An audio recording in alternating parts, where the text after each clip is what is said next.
আপনি তো এটাই চেয়েছিলেন।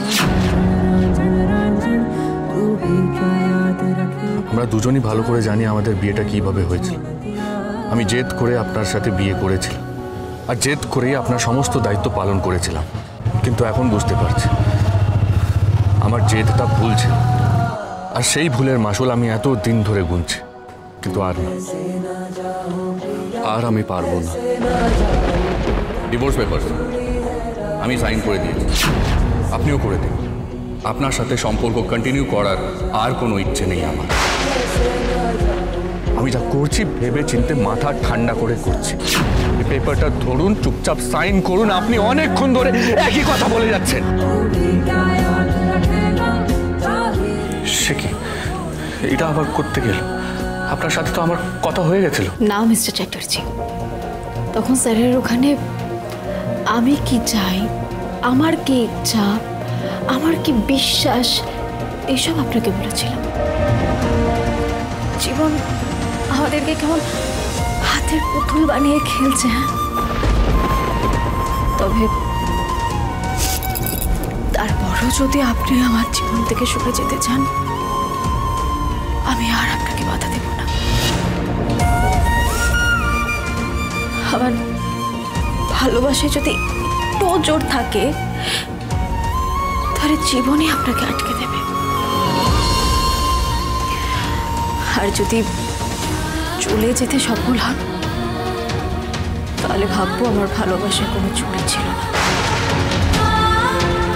তাই জীবনই আপনাকে আমার থেকে দূরে সরিয়ে দিল।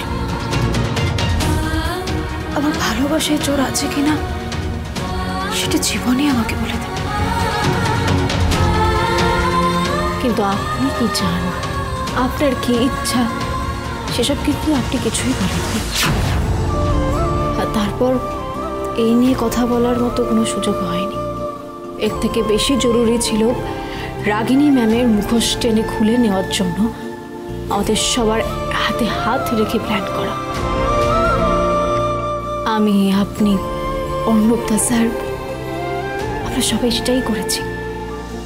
আমাদের প্ল্যান সাকসেসফুল হয়েছে। রাগিনী ম্যাম ধরাও পড়েছে পুলিশের কাছে। কিন্তু এত কিছুর পরে তো এই বিষয়ে আমাদের মধ্যে কোনো কথা হয়নি। তাহলে কেন বলছেন যে আমাদের মধ্যে কথা হয়ে গেছে? রাগিনী ম্যামের সামনে আমরা যে ব্যবহারটা করেছিলাম, আমরা ওনাকে বুঝিয়েছিলাম যে আমাদের মধ্যে কোনো ডিস্টেন্স নেই, সব ভুল বোঝাবুঝি মিটে গেছে।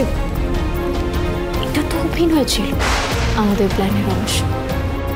অরু আর সরোজের মধ্যে কোনো সম্পর্ক ছিল না। সরোজিনী আমাকে ভালোবাসেন, আর আমিও সরোজিনীকে ভালোবাসি। কিন্তু আপনি মন থেকে কি চান সেটা কখন বললেন?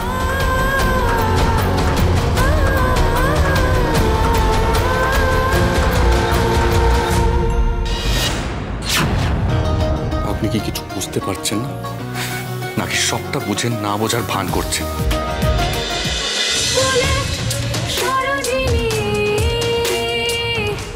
স্টার জলসায় ও জিও হটস্টারে